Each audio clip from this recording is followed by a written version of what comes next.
Thinking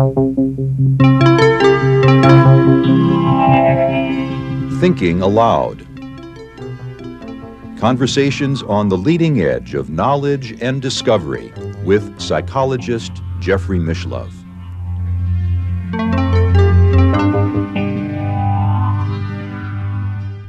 Hello and welcome. I'm Jeffrey Mishlove. Today we are going to look at Denier movements. I'm with Stephan Schwartz, who is the author of many books, including The Secret Vaults of Time, Opening to the Infinite, the Alexandria Project, and the 8 Laws of Change. Welcome, Stephan. It's a pleasure to be with you. And I should also mention for our viewers that you are the publisher of the Schwartz Report. Yes. A daily summary of important trends shaping our lives. And one of those trends is that there are movements of people, organized movements of people, who want to deny facts that are available to anybody to look at. They just say, didn't happen, doesn't exist. in many different domains, parapsychology being one. Yeah, there are, well, I mean, we're practically in the post-fact world, given what's going on today, but there are 3 big denier movements in the United States. Climate change, evolution, consciousness research, non-local consciousness. These are active, anti-fact-based movements that have had a profound effect, not just on any particular person's research, but on whole vectors of research, because they influence funding, they influence public policy, and I really see these as quite similar, and often the same people are involved in all 3. And I suppose as a minor one, there's the Holocaust deniers. Oh, yes. I mean, there are other denier movements, and as I say, in the United States, we seem to be moving into a post-fact or post-truth era. So, I mean, it's going to get worse and worse. But from the perspective of science, these 3 big movements, right, the anti-climate change movement, there are still people who believe that climate change is some kind of scam cooked up by scientists to get funding. Now, nobody who actually got funding for science would say that, because they would understand better what it's really about. But anyway, it's deeply believed. As you and I are sitting here, most of the Republicans in the American Congress deny climate change exists. And they'll probably be denying it even as the states that they represent are sinking into the sea. Well, I think there are various levels. Some would say it exists, but it's not man-made. Yes, that's the intermediate fallback position is, okay, climate change is occurring, but it has nothing to do with humans. And then there are others who say, okay, climate change exists and it's man-made, but don't worry, future technology will solve the problem. But they deny the reality of the research. And the gravity of the situation. Yes. I mean, a study was done of all the research papers published. I think there were like 1,985 papers on climate change that were assessed. 1,900 or 1,000? 1,985 peer review. This was a couple of years ago. Yeah. And 99%, 99 point something of them argued that climate change existed and that it was human mediated. It is indeed a natural cycle. The planet goes through natural cycles, but that this particular manifestation, while part of it is natural cycle, the great bulk of what's happening is human mediation. Yeah. A very large percentage, I'd have to, let me think for a moment, of Americans believe the world was created 6,000 years ago.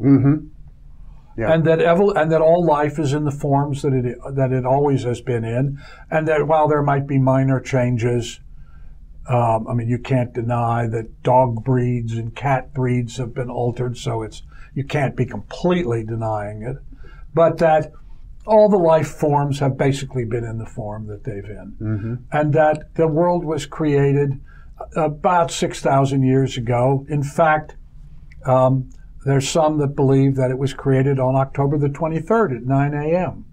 Which is interesting, since October wouldn't have existed back then. Well, that's true too, but all of this is, by the way, all of this nonsense is based on Bishop Ussher, who was a Protestant cleric and who wanted to demonstrate that Protestant clerics were just as capable of assessing the Bible as Roman Catholic.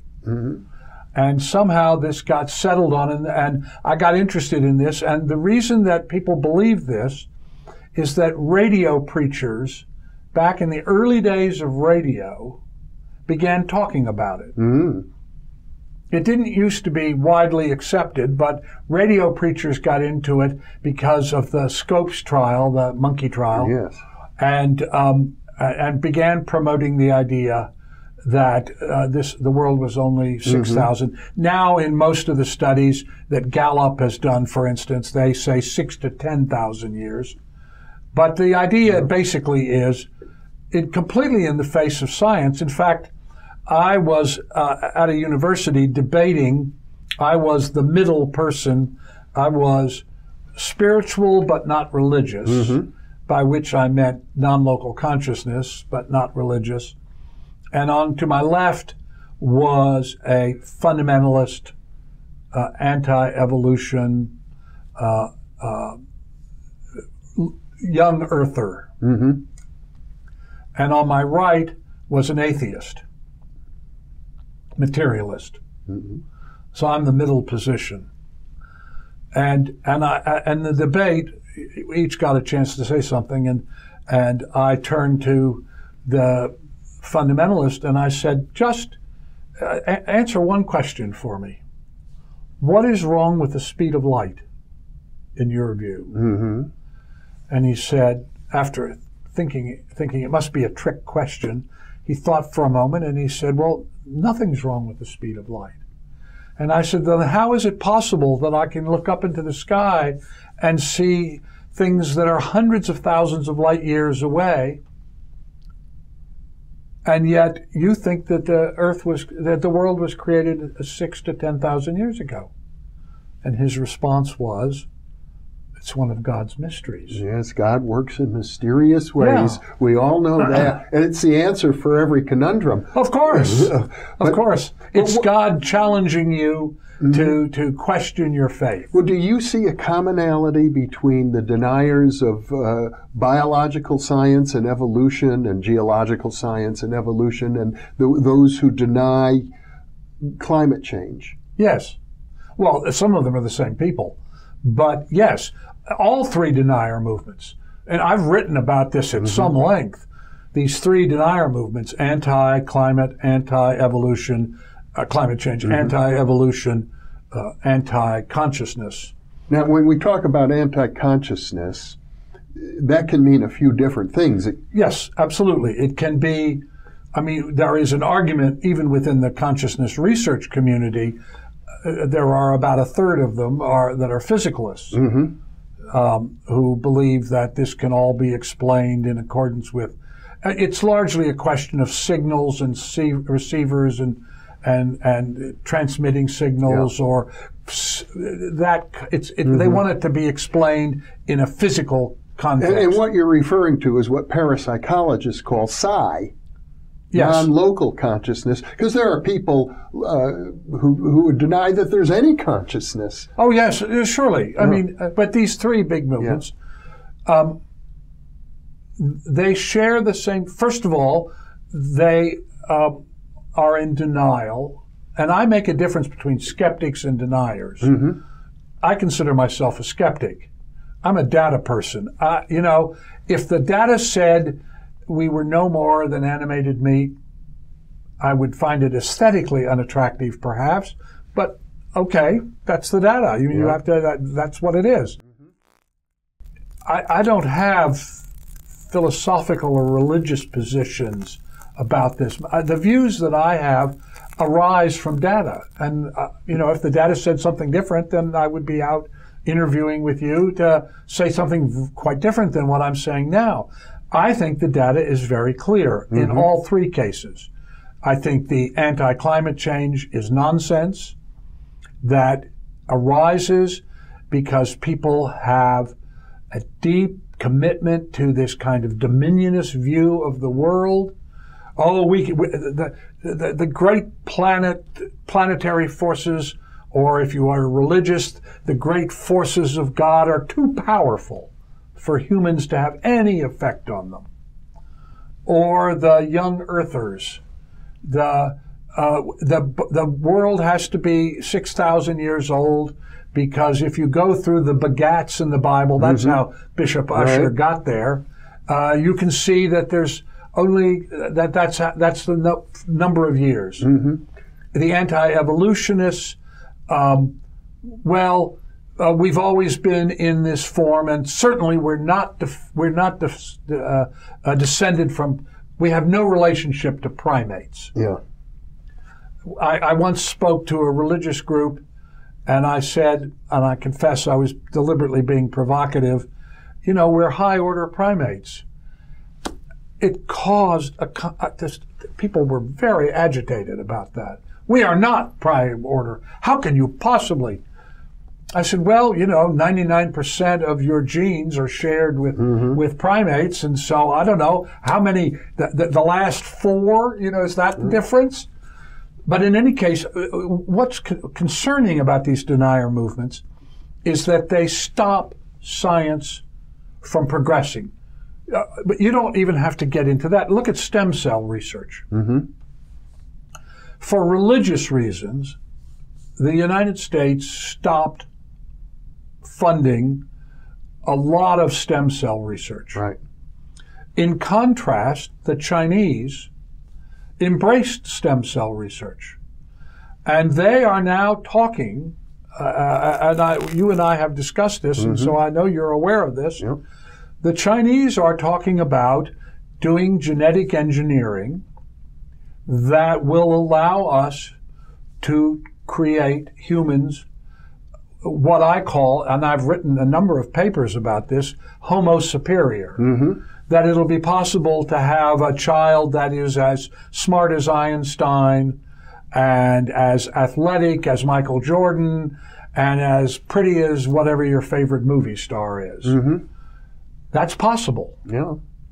And that they are making a national commitment to make that happen. Breed humans just the way we breed dogs. Exactly. Or bulls. Yes. That we as a nation want to create geniuses. And we're going to genetically engineer that to happen. Now, I have written several papers about Homo superior because I see this not only as an actual medical possibility, but as a hugely impactful social phenomena. Yeah. Because if we were to create, let us pose a hypothetical. Suppose all of the people who are billionaires in the world got together and decided that they would fund, and this, by the way, some of this is happening, that they would fund genetic research with the specific idea in mind that their children would be as smart as Einstein and as athletic as Michael Jordan and as beautiful as their favorite movie star. Well, over a period of generations, you would then develop a Homo superior class. Yeah. A caste system, in effect. A permanent genetic caste system. Yeah. And so when we talk about these denier movements and we say, well, this is just some sort of philosophical argument, and I mean, it doesn't have any real world application. Who cares whether, you believe, I mean, we're going to live through the climate, whether we created it or we didn't, that sort of thing. But in fact, when you look at these denier movements, whether it's the consciousness denier movement that has blocked parapsychological funding, or whether it's the anti-evolution movement, which has resulted in things like the blocking of stem cell research because of religious reasons, or whether it's blocking...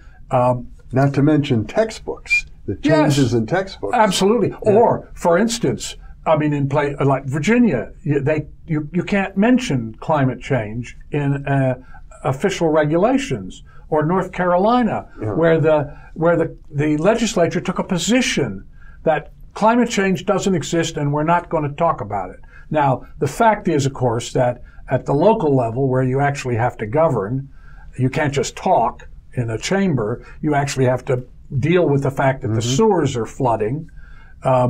Local mayors are taking a rather different position.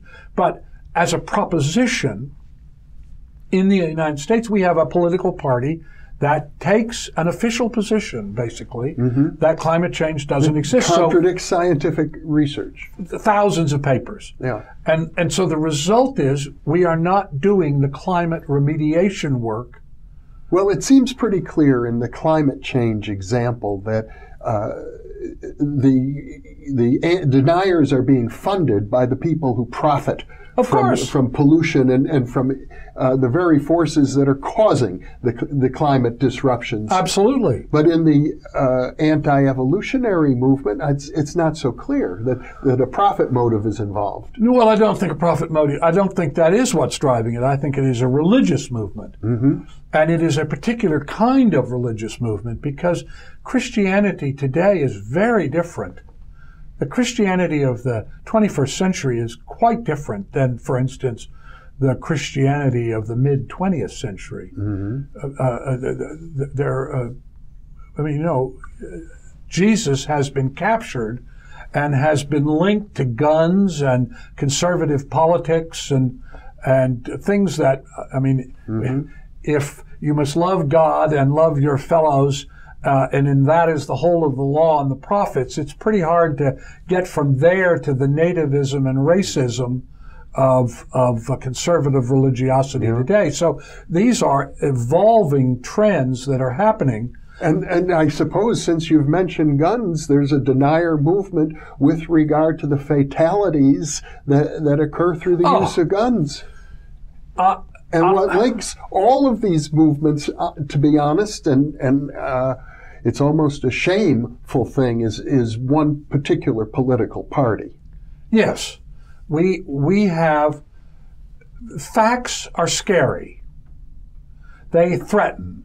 And I think one of the hallmarks of the early 21st century, and we'll see how it plays out, is that fear of the other, fear of climate change, fear of loss of position, fear of disturbance of long-held cultural traditions, all of those things are generating an enormous amount of fear. It's the same political party that seems to be hostile to the mainstream media.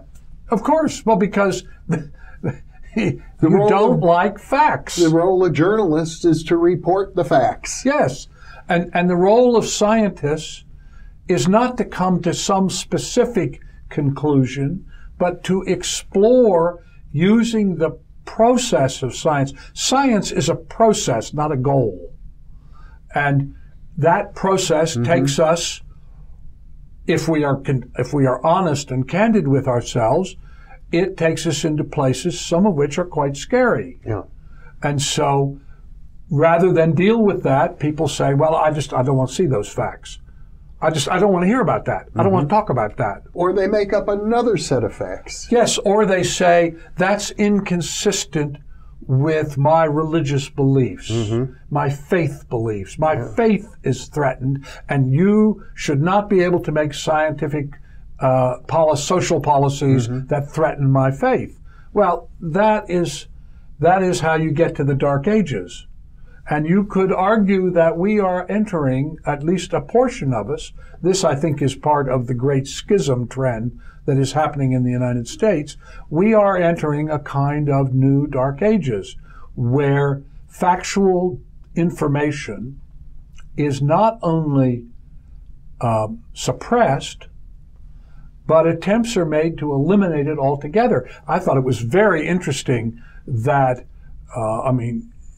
here we are in 2016 when this 2017 when this is taking place, that the scientists at the EPA and the FDA are transferring their data, downloading their databases and shipping them to places like Canada because they are fearful that they're going to be removed. And this morning, as you and I prepared to do this interview, I read that the information related to animal regulation and conditions in which animals are kept, not only in animal husbandry, but in research, all of that information has been taken down off of the FDA website, so that it's impossible for citizens to get at it. I mean, one of the first things that happens when you have an authoritarian ascension is that you want to suppress the media so that they stop saying unpleasant things about you. Inconvenient truths. Inconvenient truths. And you want to suppress research data that contradicts your aspirations. So I think we stand at a kind of crossroads, and it is going to be up to the individual citizen. The only thing that's going to stop this is individual citizen outcry that we are unwilling to enter into a kind of neo-dark ages. To acquiesce to this. Yes. We must individually push back on this, because the alternative is that we lose the lodestars that help guide us. If you won't look at the climate change data, then you can't make coherent policy. If you won't look at the evolutionary data, then you cannot properly see where genetic research goes. I saw a thing there, a research paper recently I read about one of the areas, trends I'm following is the chimeras, when you put human genes into animals. And the argument that is going on it's a very, the small community of medical ethicists who care about this sort of stuff, is how many human genes constitute a human? So they've got a pig that's growing human organs. Well, at what point does the pig stop being a pig and starts being a human? Well, if you won't look at the facts, you can't know that answer. And similarly, if you suppress the idea that consciousness is a fundamental aspect of reality, and not just some biochemical manifestation that occurs for some quirky reason because of some chemical activity in the brain, you cannot properly prepare to understand how we fit in the great matrix of life. There is sort of a philosophical issue that maybe underlies part of the problem in this post-modern deconstructionist world. There is the notion that there is no such thing as a fact independent of the social construction around it. Right. That all facts are socially embedded, and you can deconstruct the social circumstances, and the facts vanish. Yes, that's one of those sleight of hand arguments that says, well, it's not really a fact until it's been placed in its proper context. But the truth of the matter is that whether you're a Buddhist, a Christian, a Jew, or a Muslim, gravity still exerts its force on us all. And so we need to look forthrightly and unafraid at actual facts and design our programs from that. And just to emphasize this point, I've spent a lot of time developing a hypothesis which I call the Theorem of Well-Being. I've been looking at social outcome data. I spend a lot of time looking at social outcome data. So I don't care about your philosophy or your political view or your speculation. What I want to know is, if you do this, what happens? And the interesting thing that you discover, and I get into this in the book, The 8 Laws of Change, and other papers I've talk about it, is that those social policies which are fact-based and who have as their priority the fostering of well-being are universally I can't find a counterexample, are universally cheaper, more effective, more efficient, more productive, easier to implement, more pleasant to live under, and more enduring. And only when you get to a fact-based position can you make a decision, is this going to be fostering of well-being or destructive of well-being? You have to look at truth. You can see lots of examples of this. In San Francisco, for instance, they began a program that to build housing for homeless people. Mm-hmm. And there was an enormous outcry about this. Oh, it was going to be too expensive. Yeah. You shouldn't give any particular benefit to poor people. If they want to go to work and work harder, well, then they won't be poor. That kind of argument. You don't want to reward laziness. You don't want to reward laziness. Well, the truth is, again, with facts, when they built these houses, what they discovered is that when people have a safe, clean place that they can live, get off the streets, that the cost to society dropped like a rock.